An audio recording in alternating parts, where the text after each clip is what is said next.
Hello, I am Michael Collins and welcome to Media Focus. In this video, we are going to be looking at the video to formation. We are going to be textually analysing it in a very matter-of-fact way because we're only going to be looking at one concept today, and that is this idea of conflict. Now, conflict is an essential concept in media studies.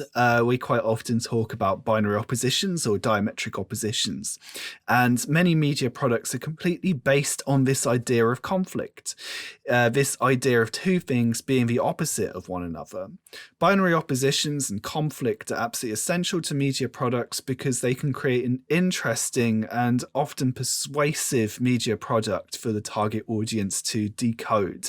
And it's an excellent way of getting an ideological perspective across as simply and as easily as possible. So first of all, given that this is the first video that we're doing on formation, just a little bit of context on this. So and this is taken directly from the EDUCAS exam specification notes and stuff like that. You can find this up on the EDUCAS website. I'm not claiming this is my own at all. So first of all, Formation is a song by Beyonce. It was released in 2016.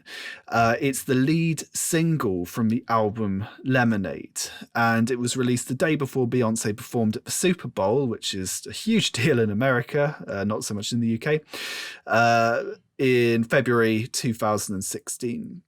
The Formation music video was directed by Melina Matsoukas, and the music video was also released with the song. And an interesting thing about Lemonade, the album Lemonade, was that first of all, it was released with absolutely no run-up or any fanfare. It was just dropped on the internet as a surprise release, which is something which is increasingly common with artists now, thanks to digital distribution channels.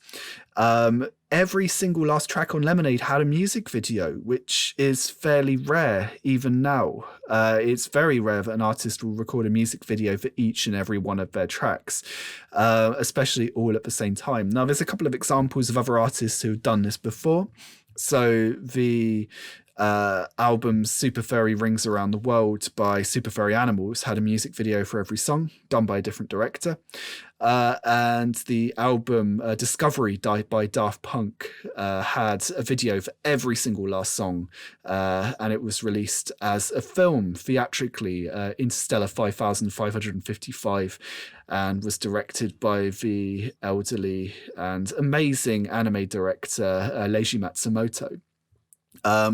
So this has been done before, but still, it's still pretty much a big deal, this idea of having a music video for every song. The music video is very famous, it is very popular, and it's won a lot of awards. And it's probably won awards since this information was published. It won a Clio Award for Innovation and Creative Excellence in a Music Video at the 2016 awards for that award, and it was also nominated in the music video category at the 59th Grammy Awards. So we are looking at something which is major, we're looking at something that's mainstream, and we're looking at something that's critically acclaimed. The music video, unlike the video to Riptide, has a definite ideological perspective, which will become clear the second that you start to watch the music video. It is set against the backdrop of the flooding in New Orleans following the Hurricane Katrina disaster, and it also explores the racial tension in America, which is associated with the Hurricane Katrina disaster. And it also, on top of that, draws historical parallels and references to slavery and racism. So in terms of the ideological perspectives, messages, values, etc. of this music video, there is a lot going on. And when we looked at Riptide, we really had to dig deep in order to dig this out. But with Formation, it's very, very much on the surface. And when you watch this video, you will see that quite clearly it is about racism, it is about deprivation, it's about conflict, it's about binary oppositions, it's about slavery, it's about Katrina, it's about the South of America, it's about Black identity, it's about all these things, and it's about more. Now, at this stage, if you haven't already watched the video to formation, my strong advice is that you pause this video and you search for it on YouTube right now and you watch it, and then you come back to this video afterwards, because I'm going to be showing you some stills from the video, which is going to go some way to helping us to analyze it. But really, you do need to watch this video in motion. And also, you need to watch this video at least 10 times if you want to analyze it in the exam. And I just pulled that number out of the air. You will probably end up watching it even more times. The reason for this is every time you watch and re-watch something, it will allow you to analyze it in greater depths. And if we consider what you're actually getting marks for in media studies, well, it's references to, and I'm going to sound like a broken record here, shot types, camera angles, mise en scène, setting, and all the other aspects which comprise and construct this idea of media language. So this is something that you really, really need to consider when we're studying this video. So go off, watch it, come back. Okay, let's continue. So what we're going to be looking at now is this idea of conflict. So it's been said that all narrative is conflict, and that every story is to do with this idea of conflict. And in our narrative tradition, this idea of conflict is absolutely fundamental. That for every protagonist, there will be an antagonist. And something I like to do with my students is to say, to set them a little task. It's an impossible task. Can you think of a media product which doesn't involve any conflict at all? And the answer is no. Even something like children's TV and film is often extremely rich in terms of conflict. But even something like in the Teletubbies, something will go wrong. In like a kid show like the Tweenies, something will go wrong. It might not be something that's particularly, awful, but something will go wrong and there will be a problem which needs to be solved. And this says something about the society in which we live in, and it says something about the way in which we see the world. Now, the theory that we're looking at now is Claude Lévi-Strauss's notion of binary oppositions. Another term we can use instead of binary oppositions is diametric oppositions, but they both mean pretty much exactly, well, they do mean exactly the same thing. It's the idea of two concepts, two images, two whatevers, which are the opposite of one another, and they create this idea of conflict. And conflict can emphasize certain ideological perspectives. But in the video to formation, we're not just looking at, tall and short and light and dark and funny and not funny. We are looking at actual genuine themes of conflict, of violence, of aggression, of deprivation, of degradation. So we need to think about what are the themes of conflict in this video. We need to think about how they're encoded through mise en scène, shot types, camera angles, and media language. We need to think about why conflict exists in this music video. And as a quick spoiler, it is to emphasize and to encode the ideological perspectives of the producer. That's basically the same answer to every question in media studies. We also need to consider which groups are represented in this music video, and we need to consider whether these representations are either typical or even stereotypical, or are they subversive. And, just again, a spoiler, but the groups being represented in this music video are typically Black working class people living in the South of America, specifically the southern state of Louisiana. And the representations are both typical and subversive at the same time. And when a media product has multiple meanings, we call this polysemy.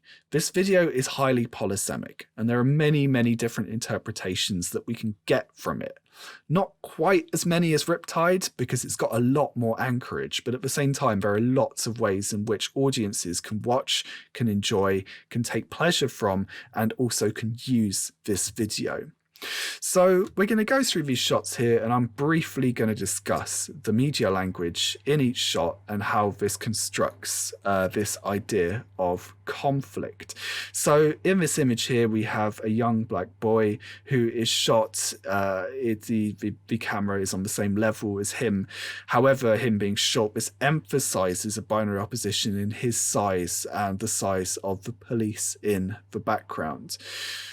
The anchorage here is that we can see the mise-en-scène of the police lights in the background, even through the shallow depth of field shot there, so the police in the background are out of focus. We can clearly see that they are police due to the mise-en-scène of their helmets and their costume as well. This emphasizes and constructs a binary opposition between the young black character and the white and older police who are in the background. We also have the symbolic code of the gesture here of the young black boy. His arms are outstretched not in surrender, but in a position of power and dominance and authority. And this itself creates a diametric opposition with the gesture of the white police officers whose hands are held up in the air in a gesture of surrender. What we see here is a diametric opposition which demonstrates a subversive imbalance of power. From traditional hierarchical post-colonial representations of black people and white people, we would stereotypically expect to see white people in a position of power and dominance. However, this video subverts this. Now, why does this video subvert this? There are a number of reasons for this, and there's no anchorage here to really kind of demonstrate this, but quite possibly it is making an almost ironic point here about the power in which black, young, and working class people in the southern states of America hold. This idea that the police are not a force who will be saving and helping people, but instead are an antagonist who are threatening. This idea that a young black male is able to wield this power is highly subversive, but is also highly pleasurable and can give gratification to the young black target audience for this music video. And here we have a low angle mid-shot close-up of these police holding up their hands here, which positions us directly in front of them in a position of, it's an interesting one here because normally a high angle shot would symbolically encode this idea of dominance. But here the low angle shot positions us with the young black boy, which again forces us to empathize with him and may allow the audience to take pleasure by being put into this position of power.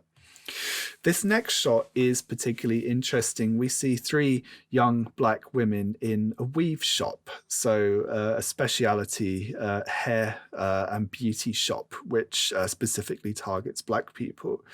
Now, weave shops are really, really important when it comes to black culture, and it is not exactly a shop which the white secondary audience may be familiar with.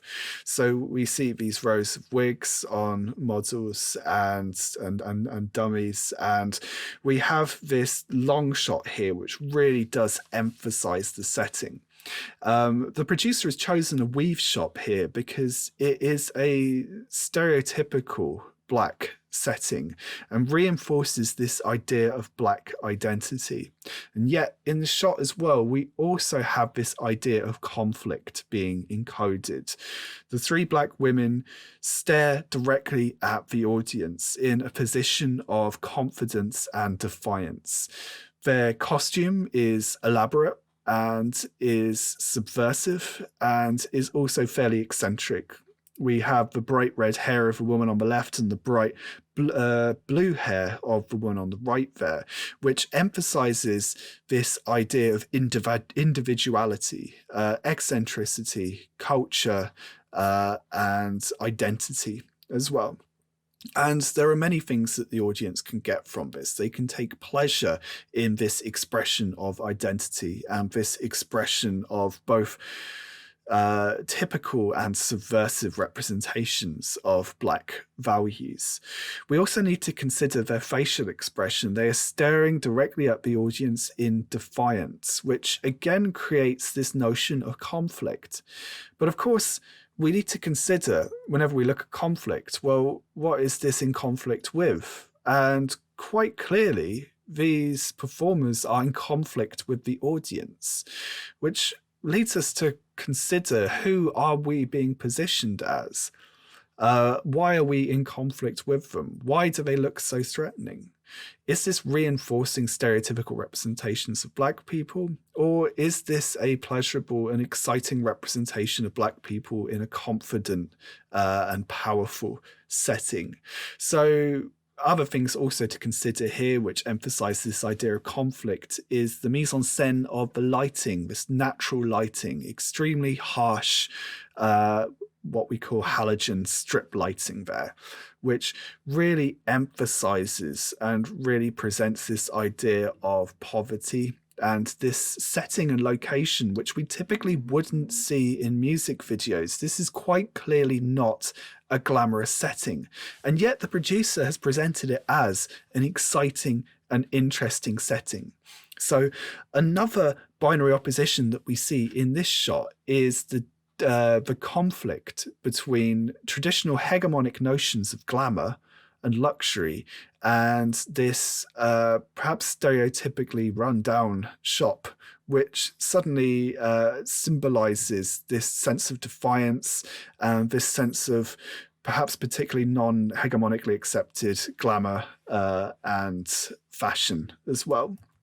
So many, many things to talk about in this image.